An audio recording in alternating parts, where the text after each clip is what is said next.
Hello, everyone. Welcome to Trades Talk. I'm your host, Pop Culture Mechanic. Call me Pop. And yes, this is the most industrial stream on YouTube, as far as I know, anyway. I'm sure somebody can, prove me wrong, but we'll see. Until I get proven wrong, this is your industrial stream. All right. So what we do here is we go through and look into the skilled trades and find out, how to get into them, what to expect, and I'll show you some videos and pictures of projects I've been involved in.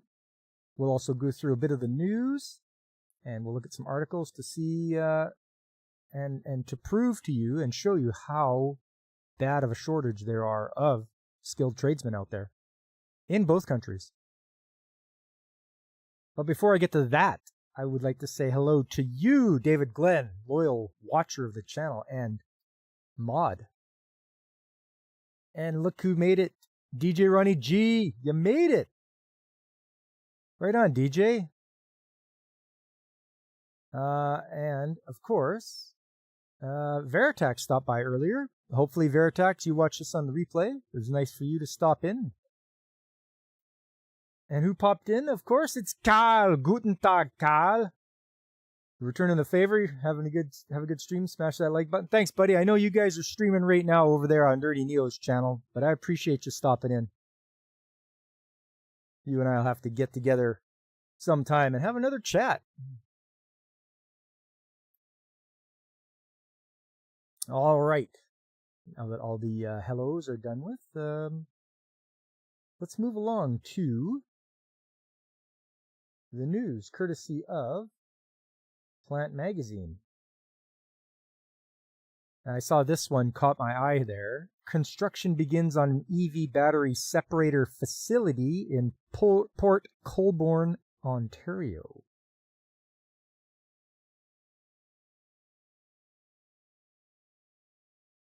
The Ontario government says it's welcoming construction on Asahi Kasei's $1.7 billion manufacturing facility in Port Colborne to produce lithium-ion battery separators, a key component of electric vehicle batteries.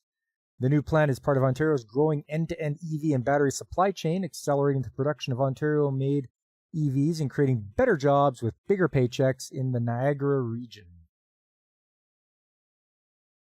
No memories or ray guns yet. No, he's changed his name, DJ. I don't know if you're aware yet. Tits and Ray Guns changed his name to Fabric Folds.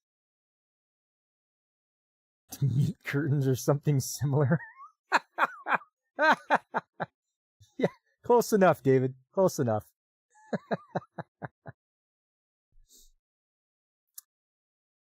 The start of construction on Asahi Kasei's battery separator plant is a major step forward in building Ontario's electric vehicle supply chain, connecting minerals in the north with electric vehicle battery makers and automakers across the province, said Premier Doug Ford. This facility will help lay the groundwork to produce electric vehicles from start to finish by Ontario workers with Ontario-made components, bringing better jobs and bigger paychecks to communities across the province. Yeah, sounds like typical politician talk, doesn't it? The start of construction closely follows the recent announcement of a joint venture between Asahi Kasei and Honda Canada that will be established to oversee construction and production activities at the Port Colborne plant.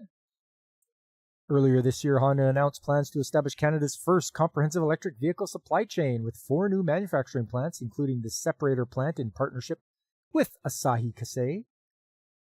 With Phase 1 expected to be complete in 2027, the separator plant is projected to produce enough material to supply approximately 1 million EVs annually and create more than 300 jobs in the region. Asahi Kasei's investment in Ontario's auto sector represents a clear vote of confidence in our province's world-class workforce, dependable supply chains, and competitive business environment, and reliable clean energy, said Vic Fedeli, Minister of Economic Development, Job Creation and Trade. As our government continues to position Ontario as the epicenter of electric vehicle innovation, we look forward to seeing the partnership between Asahi Kasei and Honda come to fruition and bring economic growth and good-paying jobs to the Niagara region. Since 2020, Ontario has attracted over $45 billion in EV and battery investments from companies including Honda, GM, Ford, and Stellantis, along with key parts and component producers helping to build out the province's end-to-end supply chain and solidifying the province as a leader in the EV sector. Well, there we go. It's not what I thought it was, EV battery separator. I thought that was something that takes care of expired batteries or when they've all run out of power and can't be used anymore. But they didn't explain anything about what the plan is going to do in depth. A little disappointed in that.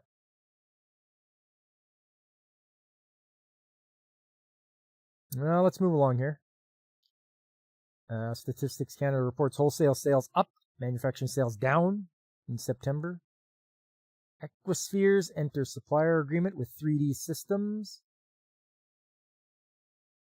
Canadian startup EcoMobility lands seed funding for AI-driven EV battery testing. Oh yeah, that's it. All right, let's see what this. Nope, not this one. This one.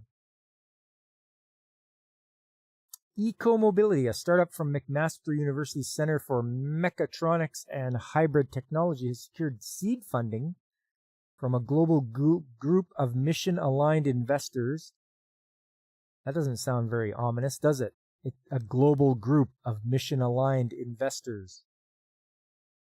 EcoMobility was founded by Dr. Saeed Habibi, a full professor, Tier 1 Canada Research Chair and former senior NSERC Industrial Research Chair. He's the founding director of the Center for Mechatronics and Hybrid Technologies and has previously served as the chair of the Mechanical Engineering Department at McMaster University. You should throw the word quantum into that mix. Yeah, why didn't I? Yeah, throw quantum in there. Throw some, and neuro as well. Neuro and quantum and, positronic. You got to throw some other words in there. The seed funding was led by Risk Capital with participation by Automotive Ventures, Emerson Ventures, and North American Original Equipment Manufacturer. Risk Capital believes the shift to AI and electric vehicle battery testing provided by EcoMobility's platform is an excellent example of Canadian innovation. We are proud to lead this investment and believe the future is bright for EcoMobility. I don't know about this. Why do you need AI to test electric vehicle batteries? What's going on here? Specializing in artificial intelligence, AI, EcoMobility has developed advanced testing and monitoring software tailored for the automotive, energy storage, industrial, and manufacturing sectors. Okay. Their flagship product line, EcoPower, offers rapid battery cell and module testing and characterization systems designed for lithium-ion battery pack production. Systems are capable of detecting defective batteries that can cause fires and performance issues. Okay, as they should. Yeah, David, they don't. EcoMobility systems are now installed in facilities operated by OEMs and battery manufacturers as the company rolls out its technology across the electrical vehicle battery manufacturing and assembly industry. This investment is strategically important to EcoMobility, says Habibi. It accelerates our growth, expands our sales network, and enables future development and sales of our EcoPower technology. You're right, David. It does sound like a grift. It's yeah. That's sketchy. I don't know, guys. Could be interesting for profiling battery wear, but more likely the AI hosting will waste tons of energy. Yeah. AI is notoriously inefficient. I mean, if they can detect defective and faulty batteries, good. But my thoughts are they going to make it so that it just like tells the battery to discharge and you can't use it anymore? That's what I'm worried about. If they're going to be doing this for batteries and for electric vehicle batteries, it's going to be like, okay, when you get to this hours, you're going to be 50% efficient, and when you get to this many hours, okay, we're going to make it so people have to buy the batteries. Add to the fact that Python is inherently energy inefficient, makes up for it in man hours, and that many AI tools are done in Python. Huh. Saw an ad for an all-natural nanotech cleaning solution for toilets the other day. all it's all natural, but there's nanotech stuff in it. Yeah. You know what you use? Oh, what the hell is it called now? Oh, damn. I have to think about it. You can get it. It's O3.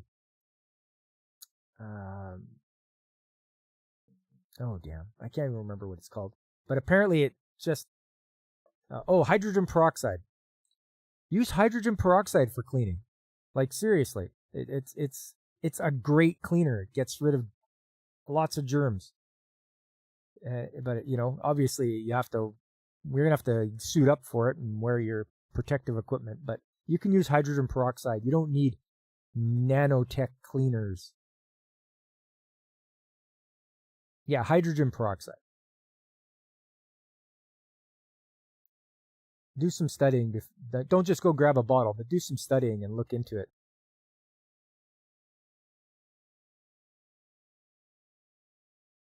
Let's see. Oh, well, the last one here. North American manufacturers overwhelmingly, it's in quotes, support USMCA survey. Peroxide works on bloodstains too. There you go. DJ knows. All right. This is a survey, so take it with a grain of salt. They're talking about the, what is it? The United States-Mexico-Canada agreement, which comes after NAFTA. I knew it as NAFTA. But now they've changed it to the United States-Mexico-Canada agreement. A new survey conducted ahead of the 2026 review of the United States-Mexico-Canada agreement reveals that manufacturers across Canada, the US, and Mexico overwhelmingly support the trade agreement, says the Canadian Manufacturers and Exporters, or CME. In a press release on November 19th, which was today, CME reported that according to the survey, 94% of the manufacturers rely on some extent to intra-North American trade of raw materials, intermediate goods, and finished products. Additionally, 92% believe that failing to extend the agreement as part of the 2026 review would negatively impact their business to some degree. And 93% support increased economic integration between Canada, US, and Mexico to enhance competitiveness of the North American manufacturing sector. Conducted jointly by Canadian Manufacturers and Exporters, the National Association of Manufacturers, and the Confederation of Industrial Chambers of Mexico, the survey results emphasize the agreement's role in keeping North American businesses globally competitive by lowering trade barriers, protecting jobs, and strengthening supply chains. I don't think you can lower your trade barriers and protect jobs at the same time. I think those are two diametrically opposed things. But we'll see. These survey results send a clear message to political leaders in all three countries. Creating certainty around the USMCA's future is one of the most effective ways to support North American manufacturers and workers, said CME President and CEO Dennis Darby. A highly politicized, contentious review process threatens to create business and investment uncertainty, something our countries cannot afford. We are honored to host manufacturing leaders from the US, Mexico, and Ottawa this week to emphasize this message. Hey, Fabric, how you doing? You welcome the great trade with Kazakhstan. We import their syrup and we export our draft dodgers. Yes, you do. Yes, you do. All right. The data is clear. Trade is essential to the strength and success of manufacturing across North America, said NAM President and CEO Jay Timmons. Leaders in the United States, Mexico, and Canada can bolster our industry by demonstrating their commitment to free and fair trade that is supported by the USMCA agreement. More than 23 million manufacturing workers across North America rely on the flow of goods among our three countries to drive our economies forward and create innovative new products. And I want to say to everyone, hello to everyone's favorite Kaiju Godzillionaire. How you doing, buddy? Nice to see you. You love how all the TDS folks wanted to move to Kazakhstan? Why not Mexico, you bigots? So true. So true. And by the way, all those people that were like, I'm going to move to Canada. We don't want you here. Don't come here. If you're going to move here because you have TDS, don't come here. Go, like Godzilla says, why not go to Mexico? cheaper for you to live.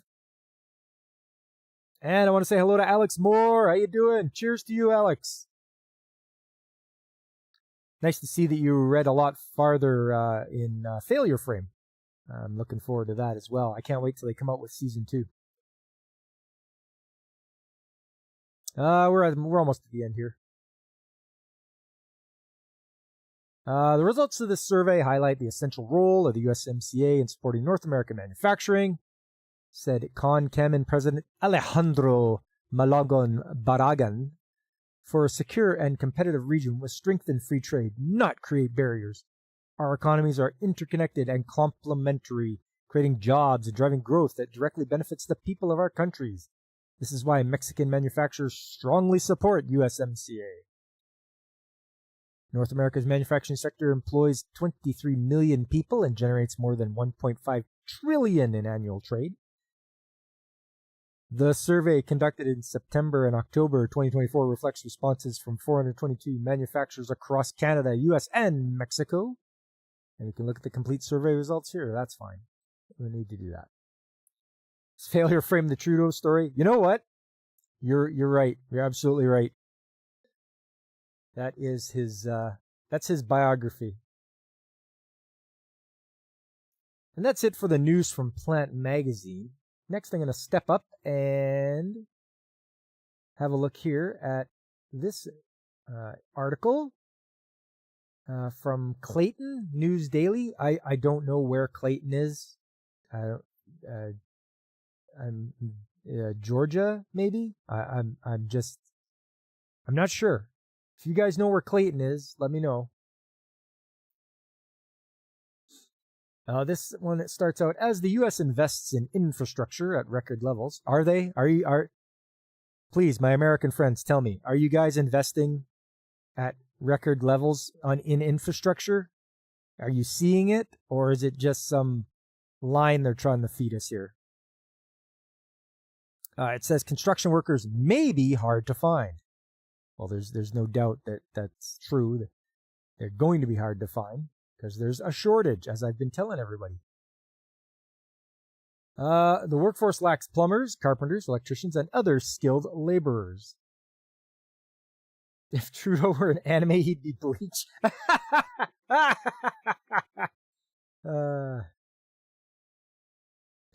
Okay, so the answer is no. Fabric, hell no. If you count alphabet non-binary bridges, then yes. Hey G, how you doing? Nice to see you here. It's in Georgia, Jonesboro to be. Okay, there you go. That's where Clayton is. So this store's from Georgia, boy.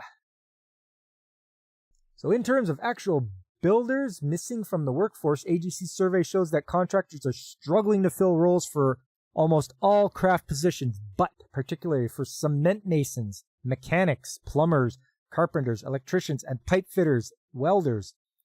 On the business side, they're having trouble hiring superintendents, project managers, and supervisors, and estimating personnel.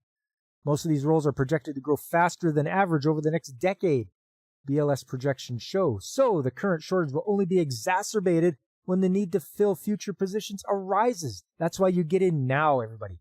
Get in now. If you are looking for a new job or a new career, get into the trades now. You are only going to be in demand as time goes on. And spread that message to the younger generation as well. Get into them now. You will be in demand. An aging American population is contributing to worker shortage across industries. Yes, because of baby boomers retiring. And construction is no exception. In addition, construction is heavily dependent on immigrant workers and undocumented workers in particular. So stricter immigration policies in recent years have contributed to the industry shortage. Then you know what?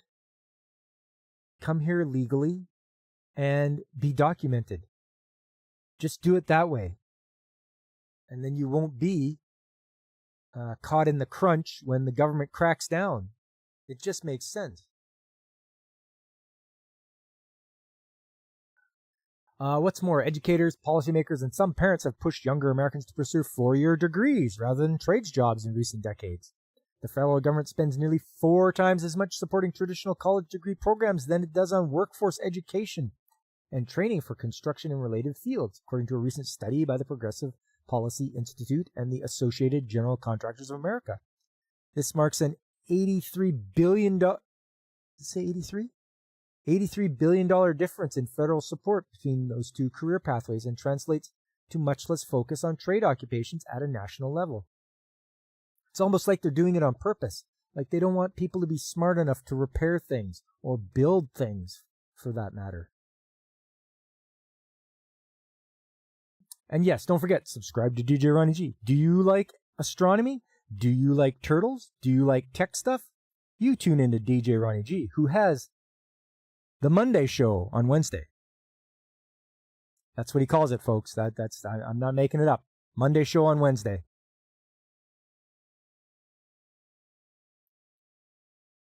Yeah, Godzillionaire, stricter immigration policy. Yeah, just had to make you laugh there. And it's Human Blaze the Cat. How you doing? It's been a long time. Nice to see you stopping by.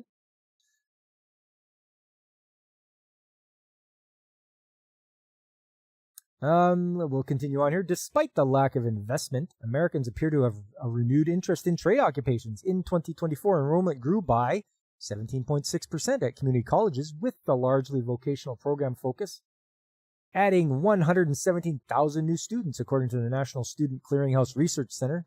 To maintain this momentum, the joint PPI-AGC report recommends that federal and state policymakers invest more money towards workforce development in these roles and coordinate with industry employers. Sounds like a good idea to me. For their part, contractors report they are working to attract more people to the industry and train existing workers. 6 in 10 AGC survey respondents said they gave craft workers bigger raises this year compared to 2023, and are posting jobs on social media through distribution software and using other targeted digital advertising methods. Half of the firms partner with high schools and post-secondary institutions to build stronger career pipelines. Oh, you don't have to apologize, Human Blaze the Kid. Don't worry. Don't apologize for being late. You're busy with work. You had to go to the bathroom, went to the game room. Cold outside. It started to get dark. Hey, man, it's all good. You just do what you got to do. I'm just glad you showed up. Another thing impacting lack of trades workers is low military recruitment. Your grandfather became a master plumber in the army. Oh, is there low recruitment now? Okay. Huh. I did not know that.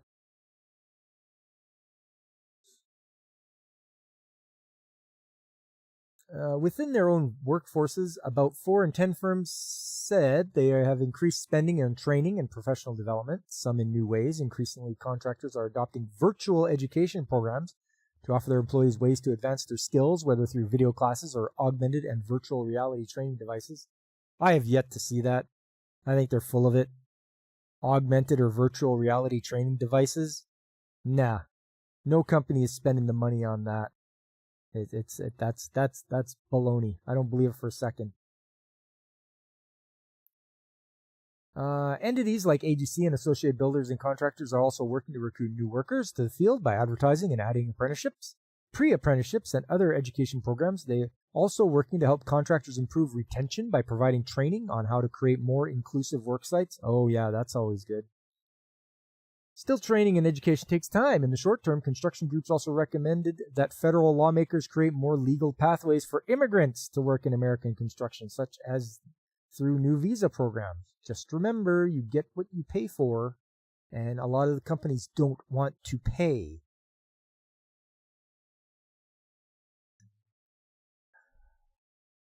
They've been having low recruiting numbers for a few years now. Okay, G. You don't think any branch of the U.S. military has hit their numbers in years? The point they've lowered the IQ test. Oh, I think I heard that. And aren't police departments like lowering the standards for fitness and all that? Like you only have to do like 5 push-ups or something. You don't have to do 10, something like that. It's just what I've heard anyway.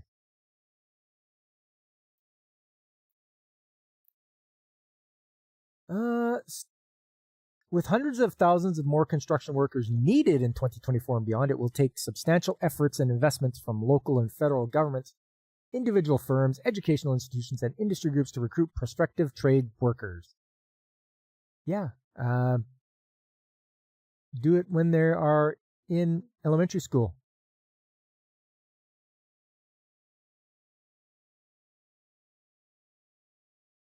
Foreign trade workers are not a one-to-one.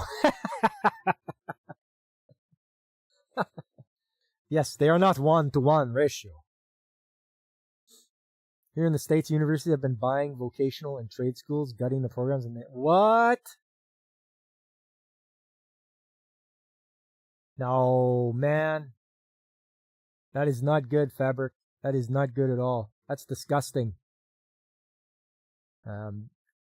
They should not be allowed to get away with that. That's yeah. I shouldn't be surprised. I really shouldn't. They have way more money than they need at universities, so of course they can go and buy vocational and trade schools. The U.S. passed the H-1B for foreign workers. I don't know what that is. I'm not quite sure. If you could explain to me what H-1B is for foreign workers?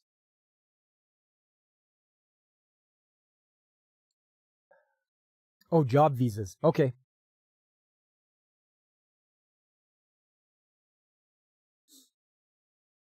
Yeah.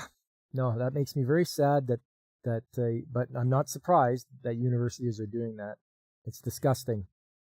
So it seems to me that there's a concerted effort to really make it so nobody knows how to build anything or repair anything anymore.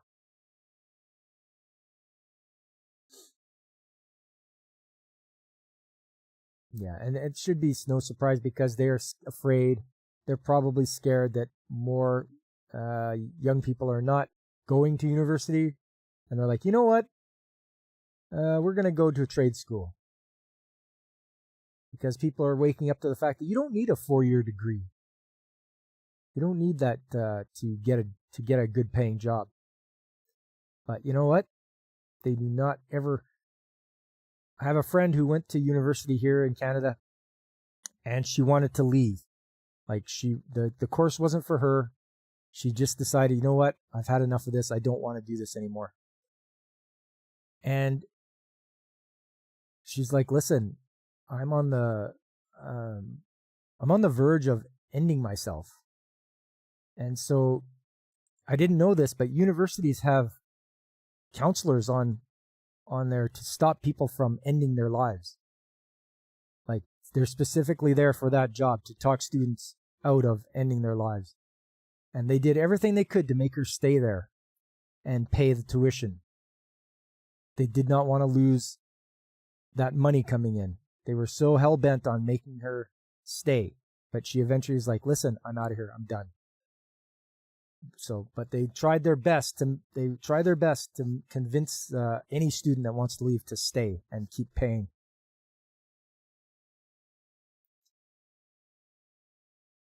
Okay, H-1B equals Indian and Asian tech workers. It's for importing trades workers. Okay. But if you don't go to university, how will you become an indoctrinated commie? Yeah, I agree.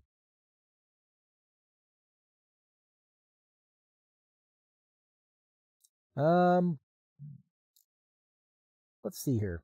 There were 370,000 construction job openings in August, up 138,000 from the month prior, according to Bureau of Labor Statistics data. Meanwhile, over 90% of general contractors who are hiring reported that they are struggling to fill positions, according to a 2024 survey by the Associated General Contractors of America. That's up from the 2023 survey, indicating a continually tightening construction labor market. Machinery Partner identified these market gaps, drawing from AGC and the industry surveys, reports, and news coverage. The analysis also explores some causes of the disconnect and solutions to get more workers into necessary trades.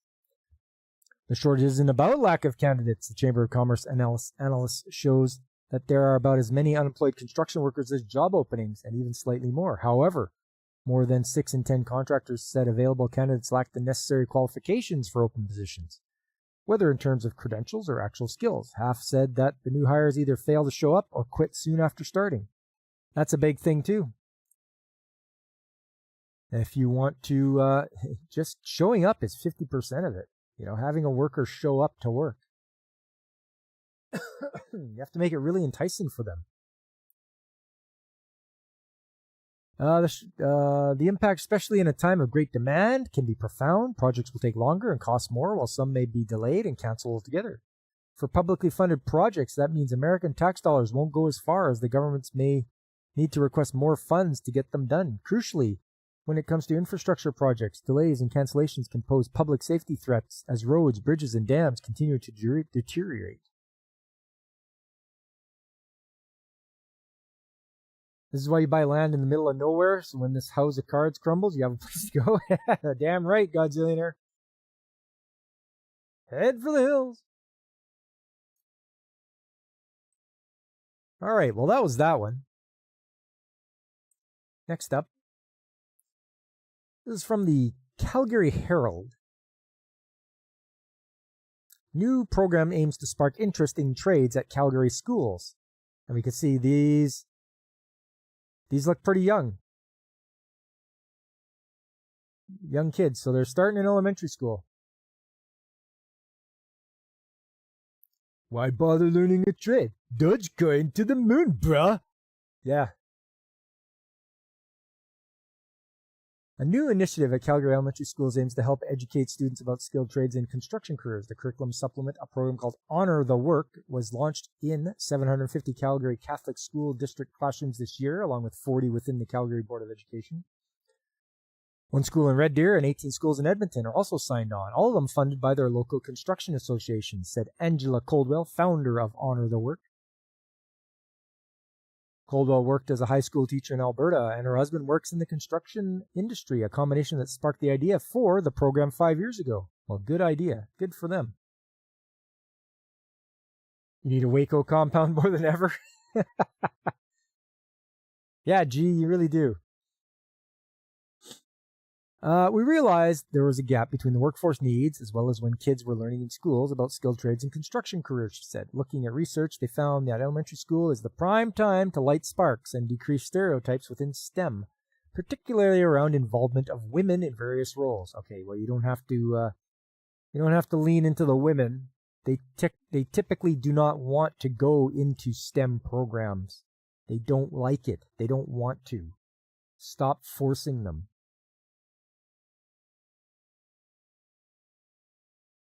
Down with Dogecoin, up with DOGE. Yeah. Department of Government Efficiency. Gender stereotypes that occur on the biases that occur and the biases that occur, which results in less than 25% of STEM industry in Canada being female, Coldwell said, noting their goal isn't just women. They want all students to realize these careers as a path for them. Yes.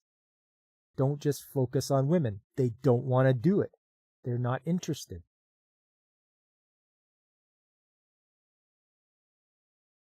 The only fire suppression we need is delicious Dr. Pepper. Construction careers, skilled trades careers are STEM careers, not just architecture and engineering. All of them require math and science, she said. Coldwell said the program gives children materials to build and create in the way that they learn best, through play. Of course. We're supporting educators at the same time as we're supporting our diverse student body, she said. Beginning this fall, the curriculum was brought to more than 30,000 elementary students in Calgary. Hands-on activities and books are connecting the curriculum to careers. Grade 2 teacher Anna Galambos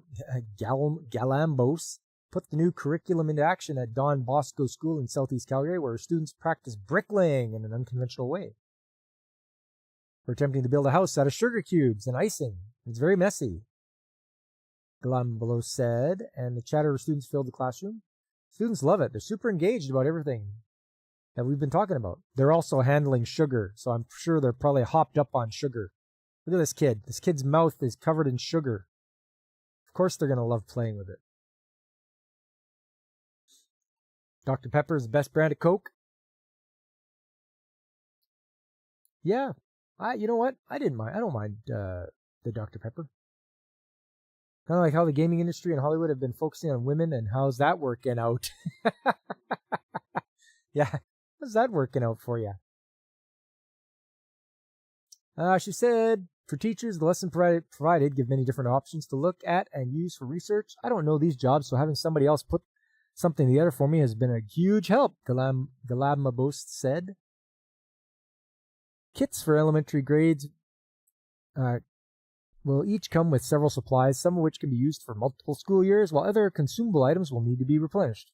Some other projects Coldwell highlighted were where kids make plumbing system out of PEX pipe, and another where they use small motors to create wind turbines. Calgary Construction Association, which has more than 850 member companies throughout the Calgary region, is funding the program with an aim to tackle the growing skilled trades labor shortage. As they should. Bill Black, president and CEO of the CCA, said traditionally the construction and trades industries spend a lot of time in high schools with things such as talks or demonstrations. The reality is the workforce challenge happened despite that. Once the kids go into high school, they may have decided what they're going to do, but more and more they'll probably decide what they're not going to do.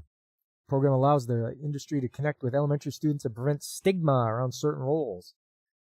With construction being kind of labeled as a bit of a second-rate career, a bit of if you're not smart enough to go to college, you can always go into construction. It's really unfortunate stigma. Yeah, sure. Ask somebody who went to college or university how to build a house. Or ask a tradesman, a carpenter. He'll fix it right up.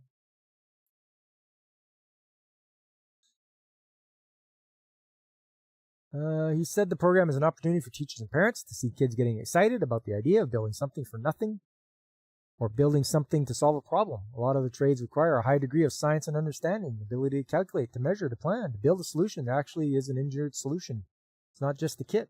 Hopes in time other funding partners such as the province might help roll out the program even further. I mean, good for them. Do it like that. Stop trying to just concentrate on girls coming into the trade and into the STEM areas.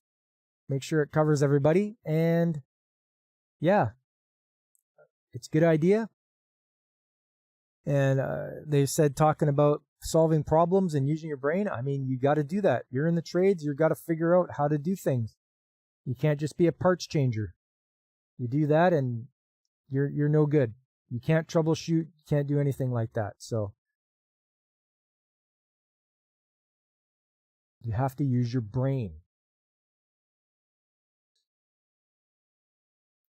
You drink RC Cola as the great spirit intended. This one here, Johnson Controls Academy doubles training capacity to tackle national skilled building systems technician shortage. News provided by Johnson Controls International. Okay. In Milwaukee, Johnson Controls, a global leader in smart, healthy, and sustainable buildings, is continuing to grow its industry-leading national workforce development initiative, the Johnson Controls Academy. This expansion, developed in partnership with Lincoln Tech, their parent company, Lincoln Educational Services, is designed to address the growing demand for skilled technicians in the installation, service, and maintenance of building systems. Graduates of the program will be placed into service technician roles throughout the U.S. The expanded program, hosted at Lincoln Tech's Denver campus, will double the number of technicians trained through the JCI Academy, complementing the existing offering at Lincoln Tech's Columbia, Maryland campus. The expansion is timely as the industry faces a critical shortage of skilled buildings technicians. Exacerbated by an aging workforce and the increasing complexity of building technologies, illustrating this challenge, 46% of HR professionals in a recent report said they consider skilled trades positions very difficult to fill. Well, yeah, of course they are. There's a shortage.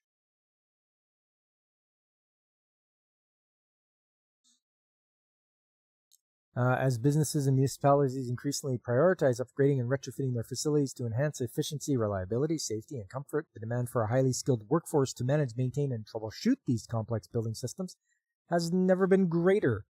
The inaugural graduating class at the Denver facility marks a significant milestone in addressing these critical workforce needs.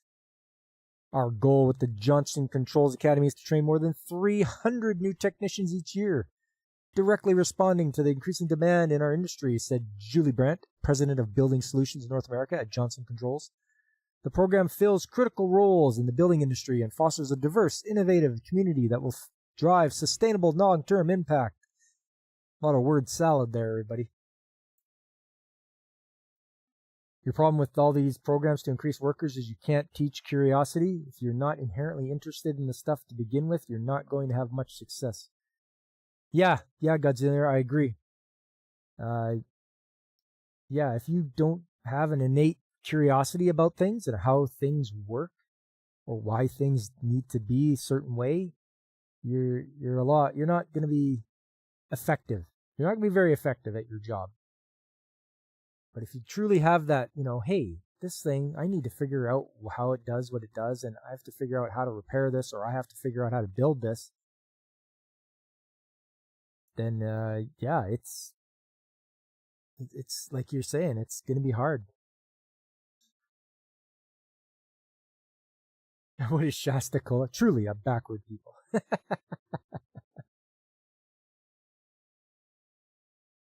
You saw Johnson Controls made seats for Toyota? Not quite. Not that kind of Johnson. Both programs offer a 6-week intensive training course designed to close the skilled labor gap and prepare future technicians for security and fire installation and service roles. They offer hands-on training, enhancing the foundational education of Lincoln Tech's electrical programs and preparing participants for real-life experiences in the field. On-site housing for the duration of the program and relocation expenses upon completion are supported by Johnson Controls to ensure smooth onboarding. Graduates of the Johnson Controls Academy receive support from a retention coach for 1 year post-graduation. Man, that's a lot of support they're getting. You've lost afternoons because of a How It's Made marathon. You have to spend half a day looking for the why after you found the how. Yeah, what a great show, eh? I like that one too. How It's Made. They go into different places that manufacture stuff, and it's usually local. I mean, to the country. It's neat seeing stuff being actually made in Canada, or wherever they happen to be at the time. And then what I'll do is I'll go look up and see what their product costs and where I can get it from.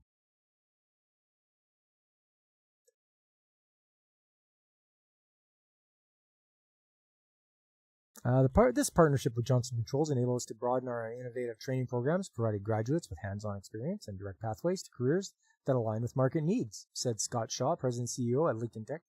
We're proud to contribute to building a future-ready talent pool that ensures the efficient and sustainable operation of our building systems.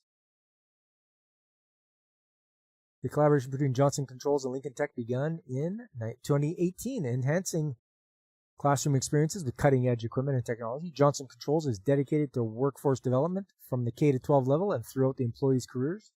Through the partnership with Lincoln Tech and initiatives like the Community College Partnership Program, STEM 101, and HVAC Learning Labs, Johnson Controls equips schools with vital resources to develop smart, healthy, and sustainable buildings, benefiting students along the way. Shouldn't you develop smart, healthy, and sustainable students as well as your buildings?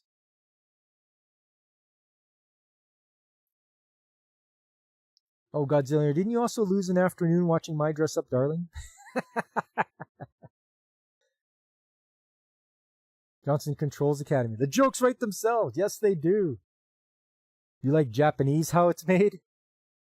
Today on the Japanese, how it's made. Gundams. How we make the Gundams.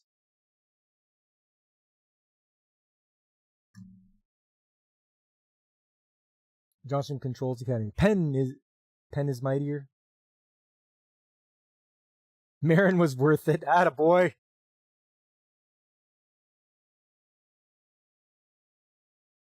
All right, that's it for the articles here. It's picture time. It's picture time. Let's get into some of that.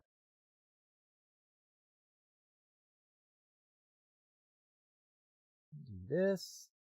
Do this.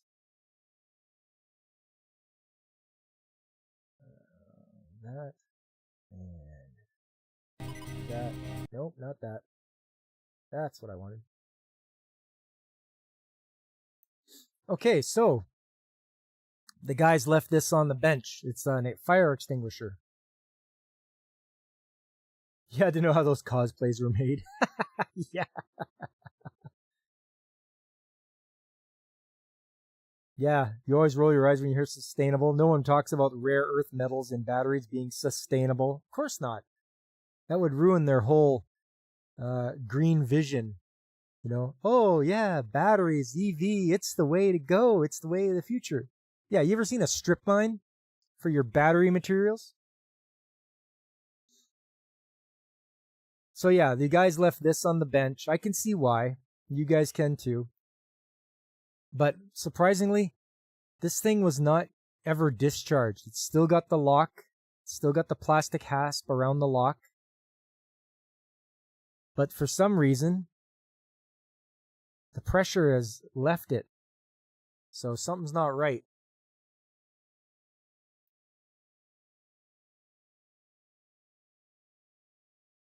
Sounds like Canada is course correcting vis-a-vis trades training before the US. You will rule us one day.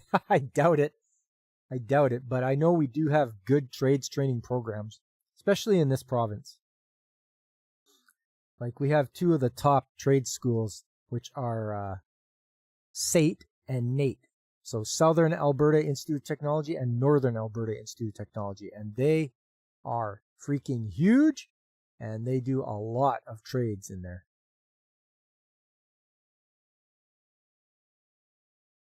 Yeah, it is sustainable. They have a surplus of child workers for mining.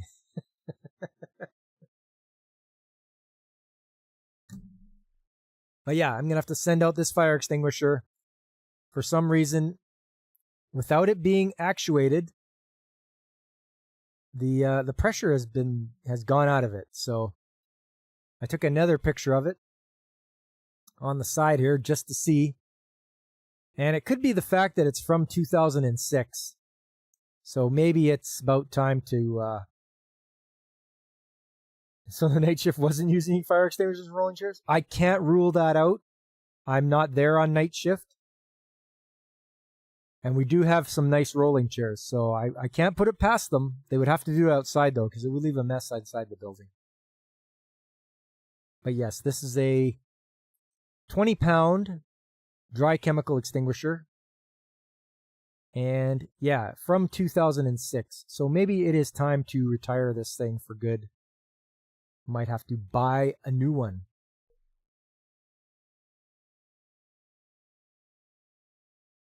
Next up.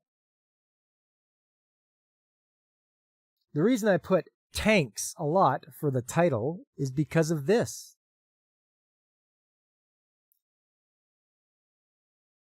Time to leave the factory fire extinguisher. You're 18 years old. Yeah. Yeah. You're old enough to get your own job now, fire extinguisher.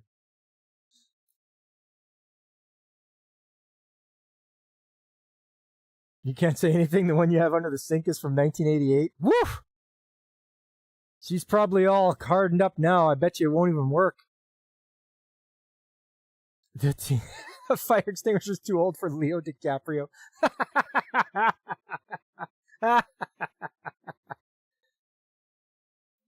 All right, so this is the tanks I was talking about, or at least one tank. This is our old, you can barely read that, hydrogen sulfide tank. And this one had to be removed. There it is right there. You can see H2S, hydrogen sulfide. All these things. Kills fish, starts on fire, kills people, is compressed. Your parents had an extinguisher in the basement for 20 years? Yo, Infinite! How you doing, man? Thanks for stopping by. Guys, this is Infinite. He's the guy I was telling you about on Twitch. Twitch and Kick he streams on. He does really good. He plays lots of retro games. He's got his pet dragon Skelly.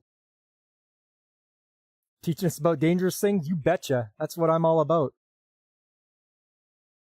You finally got around to playing with outside. It ran out of gas before it ran out of dry chemical. Yeah, that's usually what happens. Hey, no problem, man. I'm glad to shout out the people that are out there. Yeah, you like the Danger Diamond? Yeah. Yeah, that's always good. I think that means it starts on fire. It's flammable. But yes, this is the old hydrogen sulfide tank. And if you can see here, it's not doing very well. I believe it was starting to, the insulation, which is what you're looking at right now, the insulation was starting to peel away from the tank.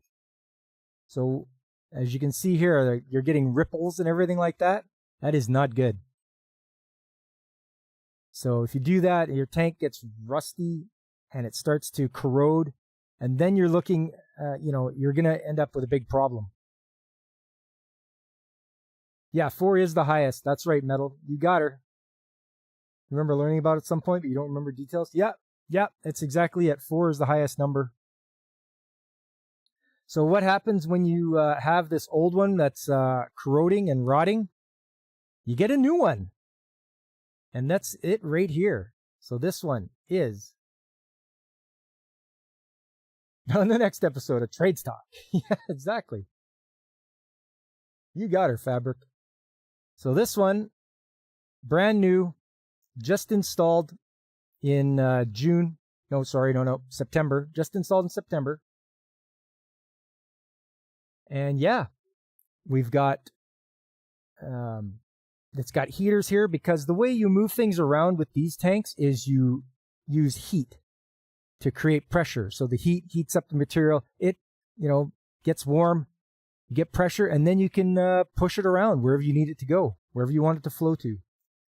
So these are heaters, I believe, if that's what you're asking about, DJ. Turns the tank into a tiny home for hippies. It could. It really could. Yeah, and there's the man hatch, or the man way to get into it. Yours truly had to tighten each and every one of those up to 505 pounds, as you can see. So the way to properly do it is bolt sequence. So you make sure you number every bolt. There is a specific pattern, a bolt pattern to do for that many bolts.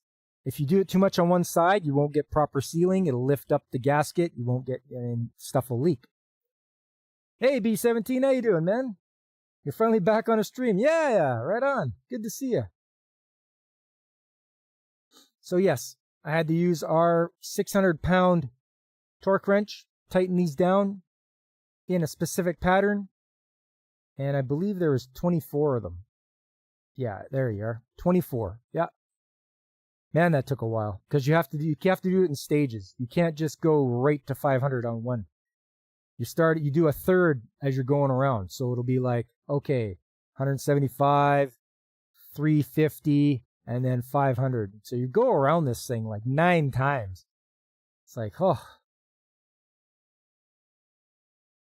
But yes, brand new tank. There's the diamond on this one. I had to put those on as well. The tank didn't come with them, so it was up to me to put all the decals on. Yeah, this is the electric heat tracing you're seeing here.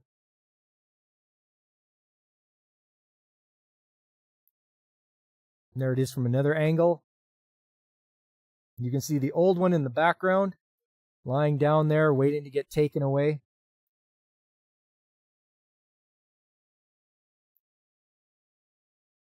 You're now a follower on Kick. You also have a channel, but your streams have the same file name due to an oversight on your part. Oh, all right, that's all right, DJ. Sell that little tank to the Ukraine for 100 million. They don't know the difference. Yeah, you could do that. Hey, James, how you doing? Nice of you to stop in. Just going over the replacement of an old hydrogen sulfide tank. Well, there's the old one in the background. It's waiting for probably winter to go by, and then we'll get rid of it in the warmer months. They'll have to strip off all the insulation and then load it up onto a truck, I think, and take it away. Or they're going to have to try to get that smell of the H2S out of it, let it air out. I guess that's what they're going to have to do. I'm not sure. I'm not part of the engineering group that has to take care of that. But they may ask me to. Does that one decal mean use dynamite? That's a compressed air cylinder, Fabric. Flammable, compressed air. kills fish, and kills people. Or poisonous to aquatic life, I believe is what that technically means. Covered in a few feet of concrete, it'll be fine. Yeah, that's good.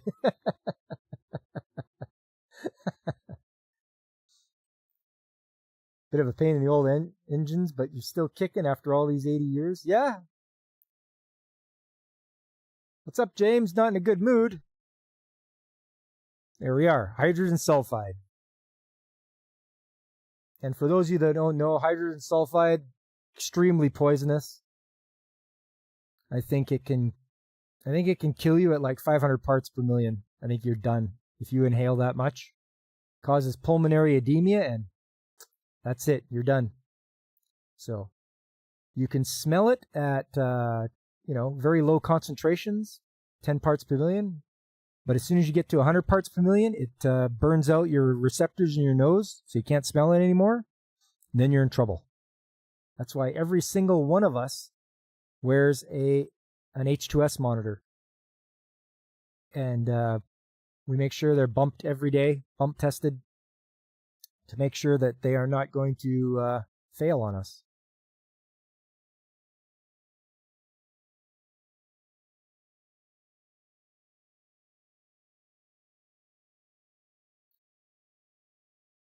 Super reactive. You have to wear yes, Godzilla. Like I said, H2S monitors. We use 4 gas ones, just H2S, CO, oxygen, and LEL. Hydrogen sulfide is naturally occurring, Infinite. It comes from decomposition, things breaking down, mostly biological stuff. But yes, we make it on purpose. The chemical plant I work at makes hydrogen sulfide on purpose. It's 99.9% pure, and it goes to help refine nickel. It helps leach the impurities out of nickel. Send it to Ukraine and go World War I mode. It can kill whatever's causing your fever, your killer fever.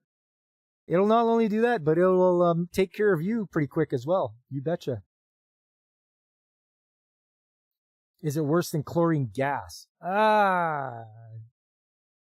You know what? I've never worked with chlorine gas, but I know they're very stringent as well with chlorine, and also like sulfur dioxide and stuff like that. You got to be really careful with that stuff. H2S is bad at sewage plants. Yes, Godzilla, 100%. Having worked at a sewage plant, I know that it can get bad.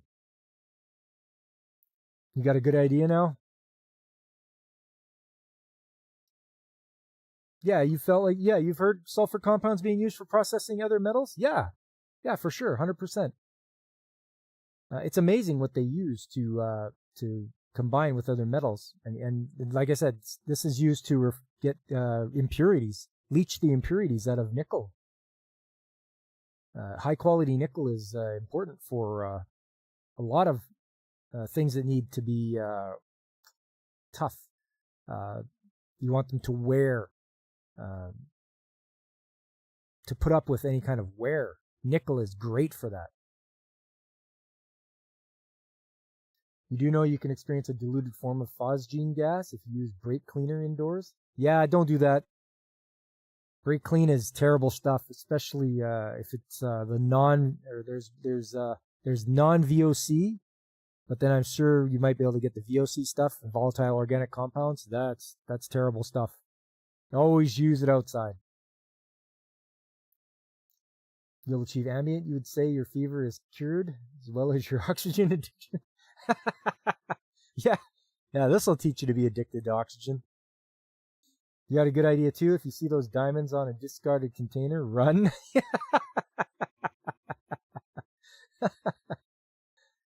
Yeah, until they decide what they want to do with this.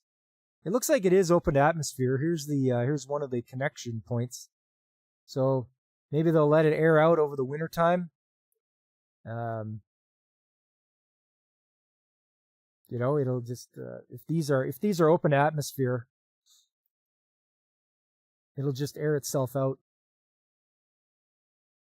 Thanks for the heads up. You'll avoid indoor VOC. Yes, please do. It'll help you. Want you to live a long time there, DJ. Fun fact: nickel was possibly the most common metal used for a lot of the most iconic metal scene accessories, spiked bracelets, gloves. Oh yeah, yeah. Nickel. It's a great metal. I don't think people realize how much nickel gets used around. It's actually used in batteries too. Same with as well as lithium, but then there's what's that? Cobalt. Cobalt is used as well. 111 trichloroethylene is no bueno? No, I guess not. If that's what I think it is.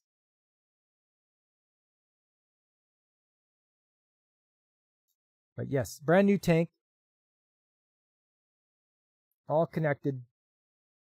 Brand new.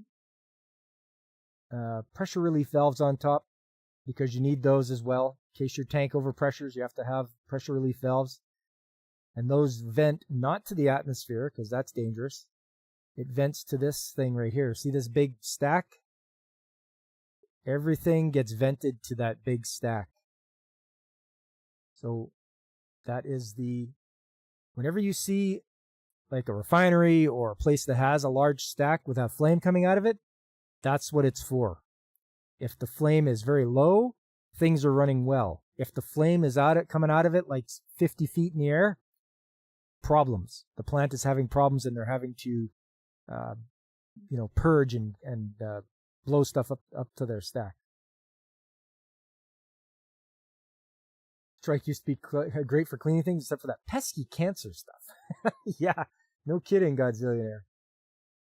In World War II, there was a half-track vehicle. They had nickel alloy engine block. Oh, that would be awesome, DJ. I'd love to see that thing. A nickel alloy engine block. Yeah. I bet you just tough as nails, eh? Nickel, due to the caustic refinement, is called kobold, like the doggone D&D monster. Is that right? I'd never heard that before. Engine block lasted. Yeah, it would be being made out of a nickel alloy. That's crazy. Which is probably why they don't do it anymore. You keep forgetting I'm 2 hours behind you. Wait for the premiere at 7 and sit there confused for a few seconds. You remember that time? So, yeah, B17. Mountain time for me. When I say 7, I mean 7 mountain time. Yes, Infinite. Big flames at a plant? Not the time to visit. No, it means something's going wrong. They're gassing off. They have something going wrong. Stuck your arms right in that trash. You're probably dying from. Oh man, James.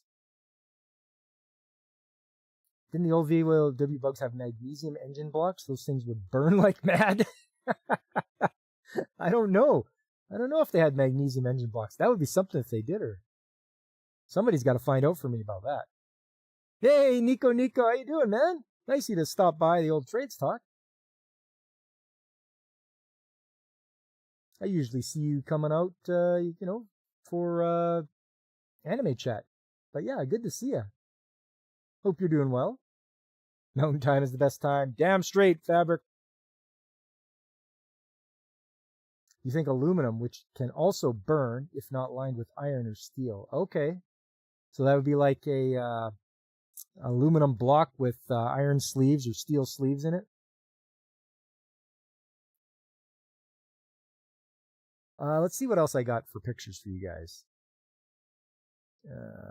Here, enjoy some Nami while I have a look around.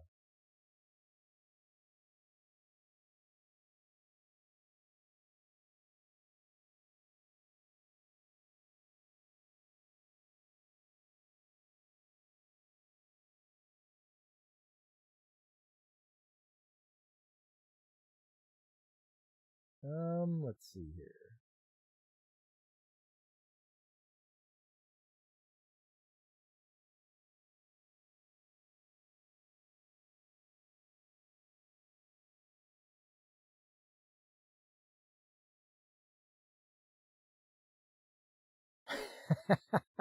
Nami nami nami. Yeah. Nami nami chuan. For you guys that haven't been to one of my streams before, I used to work in a steel fabrication shop. And back then, this is the early 90s, so I had a 35 millimeter camera with me. Wasn't the best, but these are some of the pictures I took when I was there because I liked all the machinery I got to work with. So this thing here might be tough to see, but this is a CNC controlled plasma cutting machine. So as you can see right now, the plasma cutter is working away, and it also had over here is 4 oxyacetylene torches that you could set up and cut as well. But most of the time it was used for plasma cutting, which is a little more efficient. You would go over to this screen here, computer screen. You could program it in. This table is about 60 feet long, so you could lay down a piece of steel up to, I think it would do up to 1/2 inch thick, but we never did that thick with a plasma cutter. And it would just cut out stuff very efficiently. We were left with a small skeleton of steel that you would throw out, and the parts, you'd pick them up and send them along to either the machine shop or to the welders for assembly.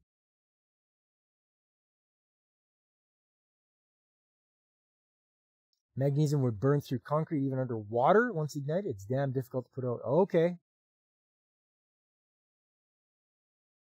Waiting for Japan to do a trades-based anime. Hey, there's Handyman Saito in Another World. It's not, he's a handyman. Kind of trades, but if you want to check out Handyman Saito fabric, I'd check that out. Dropping an open water bottle near potassium or sodium metal, God forbid the alloy to make. Yeah. Be careful with that stuff. You took a 35 mil camera with you to Texas a few weeks ago. Yeah, you got some good shots out here. Hey, you and Punk Bottle and those guys hanging out? Man, I wish I could have done that. Where's the mastiff rooster tail of sparks for the operator to dodge? Hey, that's why they've got water. So they use you lay the plate down and then they open the tap up to flood the burn table with water. So the head of the thing is underwater. Cuts down on the noise and cuts down on the sparks. They had plasma in the 90s. Wow. Of course. Yes, plasma cutters. I agree, James. They're pretty darn cool. You buy a shop plasma cutter probably at Harbor Freight. I think so. Yeah, plasma is the most common form of matter. I mean, it's unreal. We had a giant transformer to provide the electricity for that, but yeah, it was great. And this is what we would work on there. So as you can tell, or may not tell, this is like the base body of an excavator. So they would arrive like this, just plain Jane, nothing attachments, no boom, no stick, no bucket or anything on them. And then we would do is modify them. Now we would modify them even for to work out on the roads in construction, or to work in the forest, and we'd make forestry log loaders. And this is one that's getting the parts put on right now. A giant transformer. Economy's so bad, Optimus Prime needs a side job. So the guys, the welders, would make up these sides to go on here and weld them on. Also the railing to go around. The base would be cut and raised up higher so it had more clearance underneath, because when you're out in the bush, you need all the clearance you can get. Please tell me you all didn't build your own Killdozer. These were the years before Killdozer. Let me tell you, folks, we love plasma. Isn't plasma just great? Truly wonderful.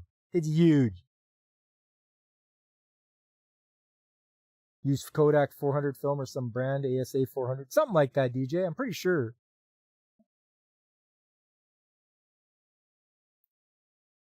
ISO 400, I thought, is what they would call it.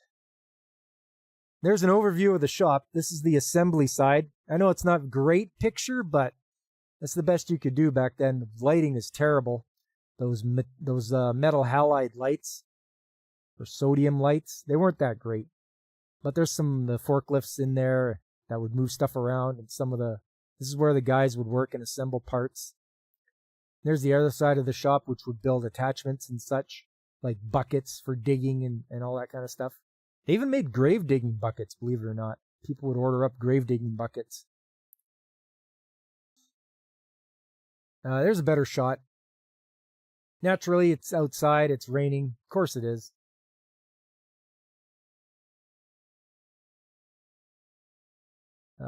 As you can see, this was for moving logs. It's like a grabber or grapple, as they would call it. A couple of buckets there. That bucket, you can see, I don't know if you can see very well, but it's got hard surfacing on it.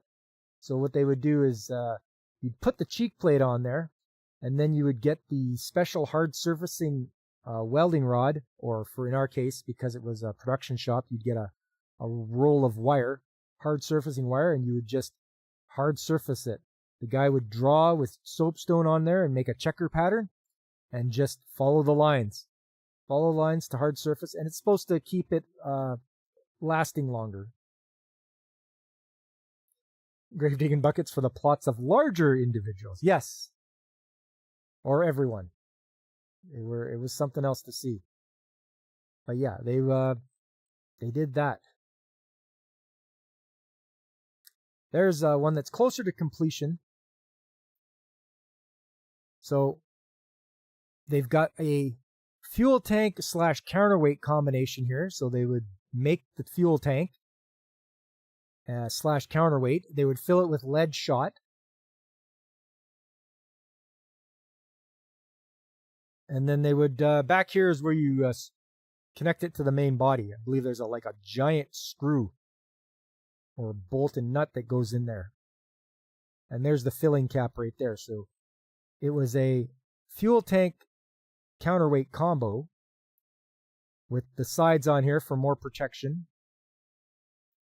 This cab had a hydraulic cylinder inside this door here, and you could lay this cab down. So the hinges are right here, and for that you could activate it and lay it down for transport. Was the grabber for logarithms? Yeah, I wish it was for my logarithm. Seattle Filmworks is actually motion picture 35mm cut into short bits. So you got to send it to them to develop, kind of an Amazon model before Amazon. Place with all the scoops looks like either a horror movie set if it's foggy or an FPS game map. Yeah. By the time you were was being filmed, I was getting Kodak varieties until you got into shooting. But yes, this is what we would refer to as a log loader. And this part right here, we'd refer to it as the thumb. And on the other end of it would be like a grapple. Or something that would grab, or a claw. It would grab onto the logs, and then this would help steady them. And we would make this thing, the attachment. We would make the stick, which is what they referred to this part here, and the boom right here was all made in-house. And even the guards, we'd make the guards. We even had a cylinder building shop. So the hydraulic cylinders would get machined and welded and assembled, and we would make our own hydraulic cylinders, which was very handy. Does the cab window have an anti-heat grid? Because it sure as hell looks like it. It reminds you of the bar ammo. Even the security guards are made. Yeah, you got her, Infinite. So these guards on this, on the cab, they had to be very big and thick. Because it's dangerous out there when you're doing logs and logging. Things can go sideways really quick. And I would hear stories about something got loose and a log came through the cab and the operator didn't survive. So they had to be extremely careful. You made these out of really solid pieces of round bar, and they were welded together really well just for protection out there in the wilderness. You got nobody else around, so you had to be careful. Zombie cage on the cab. You wondered about that though? How much of the machinery for some major industrial projects are commercially made and how much is custom? Yeah, so that was the thing. The customers, whether they were logging outfits or construction outfits, would, ask for, hey, we need something that moves logs. We need, what do you have? And they'd be like, okay, well, we have this. We can modify this, make it so that it's beefier, and so that you can get lots of production hours out. Youngsters don't know, back in my day, you built your own grabbers. Sure, Grandpa, time for bed. There's another shot of it there. You can see quite a large window, and these weren't made out of glass either. They were made out of lucite, I believe. They were cut to size and installed, but yeah, not glass.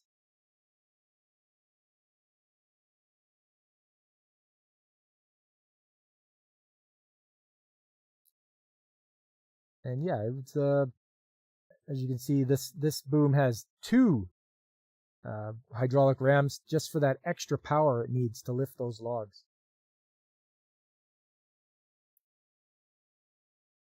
And there's another frontal shot of it. You can see the hydraulic lines coming down. They're not connected yet to the grabber on the front, but these ones are. You can see they wrap around, and they'll go to the hydraulic cylinder that controls the thumb.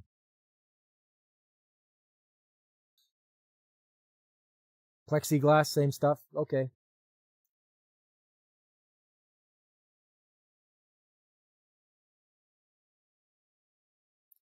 This thing here, one of the welders decided, or fabricators decided, to make something to help with the attachments, so the buckets and whatnot. So what you do is you take a crane, lower the bucket in here, strap it in, grab it on both ends, and then you could rotate it and weld it. It's supposed to be was supposed to help them weld things quicker. I don't know if it did, but it was a Polish guy that came up with it, and they let him build it. And I don't know if it ever did anything, but there it is. I mean, this thing existed for welding buckets.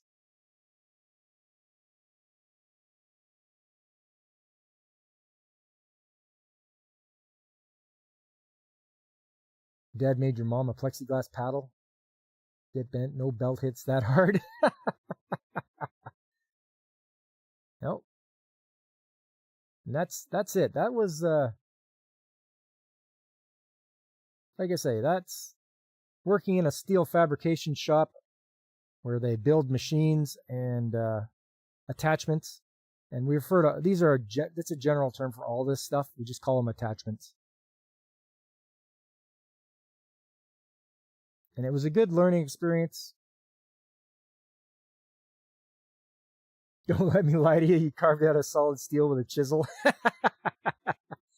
Believe it or not, during my pre-apprenticeship, or my what was it? Not pre-apprenticeship. During my trade school, one of the projects was to take a chisel and carve out a piece of steel with a cape chisel, and then finish it off with a 1-inch wide chisel.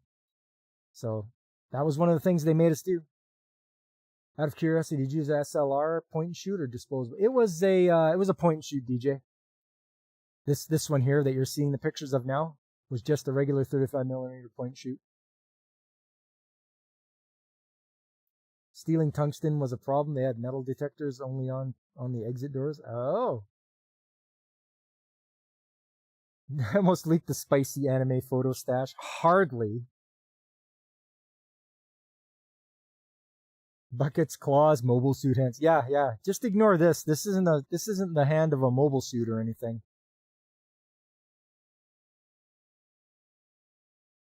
Chisel a waifu from a block of steel.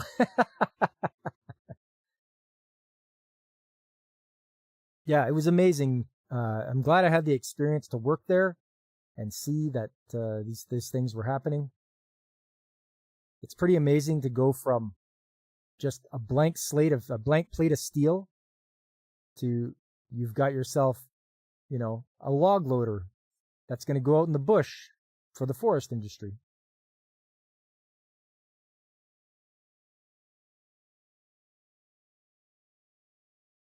Plenty of plasma, you bet. Even I'm not desperate, and did he just admit to having a stash? I have to have a stash. It's waifu month. November is waifu month on my Sunday anime chat, so I have to have something to show you guys.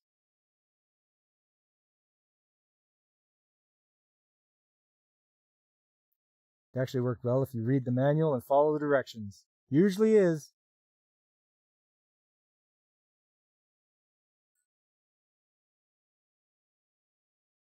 Yeah, chiseling was honest work. Yes, it was.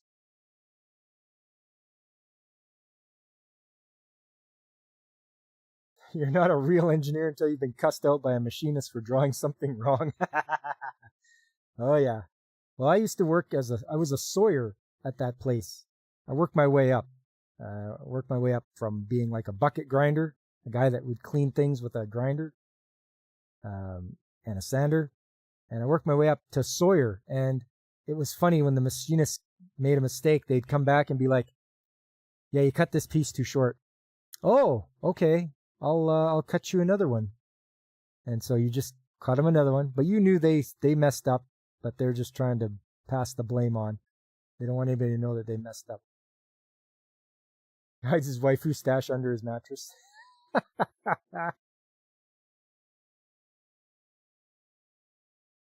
The waifu stash.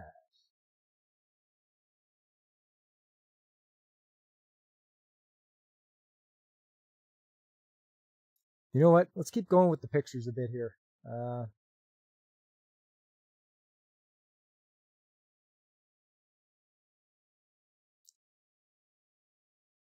So a long time ago, I worked as an apprentice at a shake mill. I didn't work for the shake mill, but we were a contractor that worked for them. And they took logs and they made cedar shakes out of them. As you can see, there they are there. And what we were doing was installing a conveyor system. So I worked for a conveyor company, and we would install, and I got some pretty good shots. Same picture, same camera, DJ. I think this is. This is on Vancouver Island. So if you ever want to know what Vancouver Island looks like, there you go.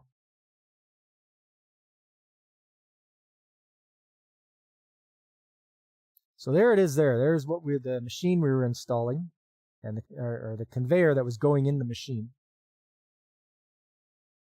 This thing would paint the shakes and send them along. You realize Nami had no nostrils in the wallpaper photo? I mean, that happens. Machinists never do anything wrong. It's you or geometry that's wrong. Yeah, those damn machinists say.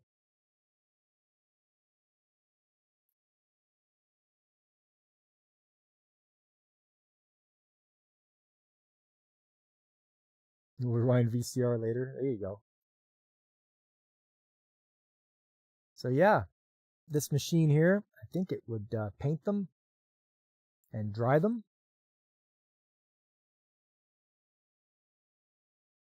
And then it needed to go to another machine. So of course you're going to have your 90-degree conveyor with your gearbox and motor on there.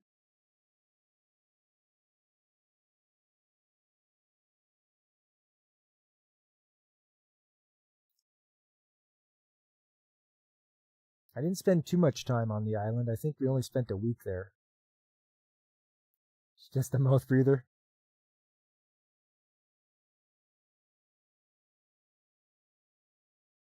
shake mill nowadays processes cannabis. Not bad, Fabric, not bad. Yeah, hey, don't pick on my waifu, eh? She does have amazing lung capacity. Yeah, she does. Yeah, so after the shakes would get painted, they'd go through the dryer.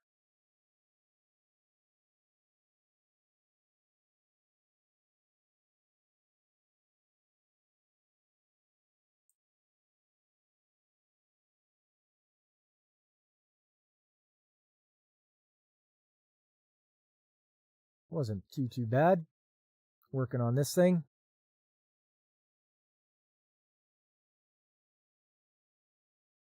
Oh, and then on the ferry, this is the ferry ride back.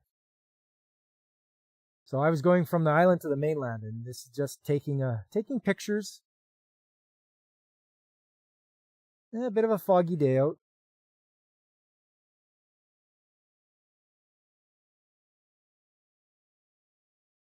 You can see all the sawmills and everything like that loading up their sawdust and everything, and that for.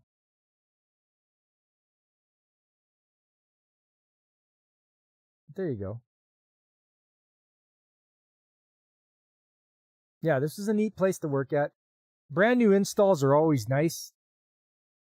It's a lot cleaner than dealing with machinery that's been there for a while, and it's just covered in junk and grease and garbage.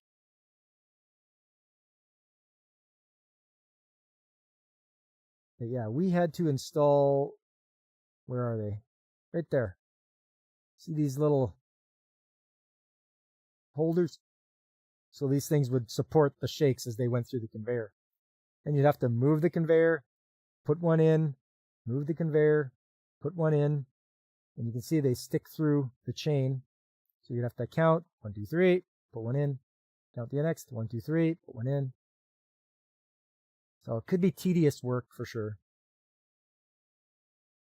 And this was a chain drive conveyor, as you can see.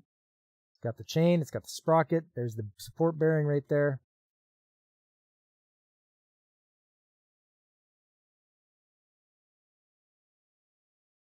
And this was back in the days when we didn't really have to worry too much about guards and such.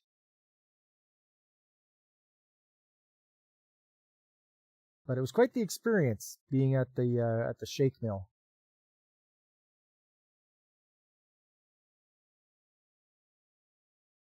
And just take some pictures as I was on my lunchtime.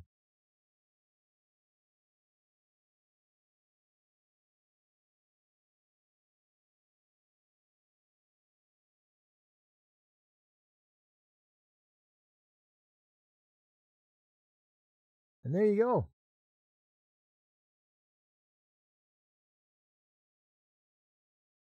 Yeah, even a handy dandy grease zerk. Those are always